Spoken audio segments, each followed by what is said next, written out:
What's up, guys? In today's Tekken 7 tutorial, I want to talk about some different methods of punishing and how you can use training mode to practice and get really consistent with them. So I feel like a lot of people, when they go into training mode, they're just using it to grind out their combos, get that max damage, that kind of thing. And that's fine, but combos aren't going to do you like a whole lot of good if you can't ever land a hit.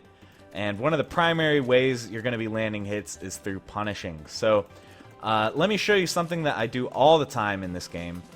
If there's ever a move that I'm having trouble dealing with, I don't know what to do about it, I go into training mode, I look it up on that character's move list under recording. In this case, I want to talk about King's hop kick, his up forward 4. I had a lot of trouble with this move, I couldn't figure out what to do about it. So you can see we're going to just set him to do this over and over, and I was trying to find a punish. It turns out launcher is not a clean punish. Jab is. You can see how it says punish on the screen. That's how you know it's a real punish. So I can't get a launcher. I can get a jab, which is like okay. And then I found I can get 2-2. As far as I know, that's the best punish that Leo has for this. So now whenever I'm playing this matchup, I have this locked and loaded. I know if I block this hop kick, I can get this free damage. So that's really, really important. Whatever moves you're personally having trouble with, I highly recommend record the dummy doing it and find a way around it. It might not always be punishing it on block. Obviously, not everything is unsafe on block, but you can find like a sidestep punish. You can backdash and make it whiff, whatever.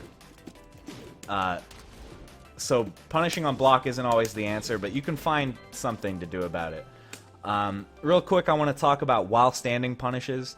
I mentioned in an earlier video, if you're doing a crouch and then you let go of down and press an attack, you can do a while standing attack. So these are really important, first of all, for punishing lows. So a lot of times when you block a low, a while standing attack is going to be your best punish.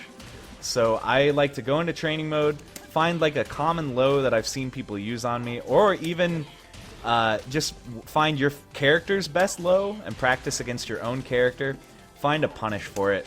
This is going to be really useful. While standing attacks can also be used to punish high attacks.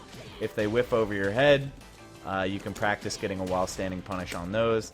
Also against throws, while standing attacks are great for punishing those if they whiff over your head. All kinds of stuff. And one thing that I really like to do is turn on a bunch of different stuff in training mode. You can use this number, that's the how often he's going to do it. So this would be like he'll do this one 3 times as often. But we're going to keep them all even. And just practice punishing these different things, He'll mix them together randomly, and you can kind of look for the appropriate punish based on, what attack the dummy does. So this is really great practice. It'll really drill down your muscle memory. One final thing is strings. There's a lot of like long and goofy strings in this game that are going to totally catch you off guard the first time, but I loved going to training mode, record the dummy doing the string, and find a way around it. So this one with King, what I couldn't figure out was he can vary the number of low kicks he does, so I couldn't figure out one punish that'll kind of answer the situation no matter how many times he presses kick. But what I found was after you block that first one, you can get a free hop kick like that, so you can get a free combo that way.